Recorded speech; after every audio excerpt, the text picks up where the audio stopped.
de précision sur la fin des exactions ou de l'insécurité en province de l'Ituri. L'Ituri a tendance à ce que les gouverneurs disent si combien de groupes armés il a déjà neutralisés et qu'est-ce qui lui manquait pour faire encore mieux.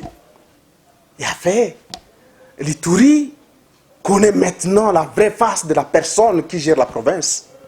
L'Ituri a découvert que celui qui gère la province de l'Ituri, non seulement il s'est rapidement transformé en un politicard, en gros cœur noir que même la lumière du soleil ne peut pas éclairer, mais et surtout à un monsieur qui s'est spécialisé dans les mensonges, jusqu'à ce qui, pour atteindre ses objectifs, dévie même l'objectif lui fixé, assigné par le chef de l'État, celui d'imposer la paix.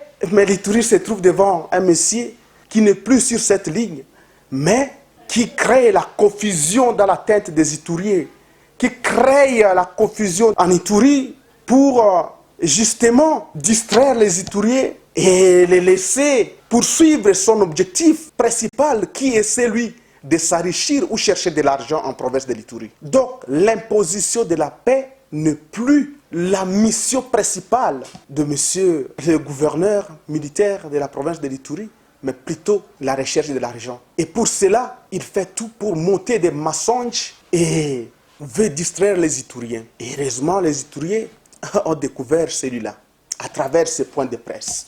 C'est inacceptable, inconcevable d'avoir celui qui se dit gouverneur qui ne maîtrise même pas s'il n'y a pas dans le budget national une rubrique intitulée émolument des députés provinciaux. C'est inacceptable. Un gouverneur devait les connaître. La rétrocession qui vient pour les assemblées provinciales de la République démocratique du Congo ne vient que sous le label des frais de fonctionnement. Et ces mots, émolument, il les tire d'où? Et jamais l'Assemblée provinciale n'a reçu ces frais de fonctionnement à dollars. Mais d'où viennent les 4500 dollars là?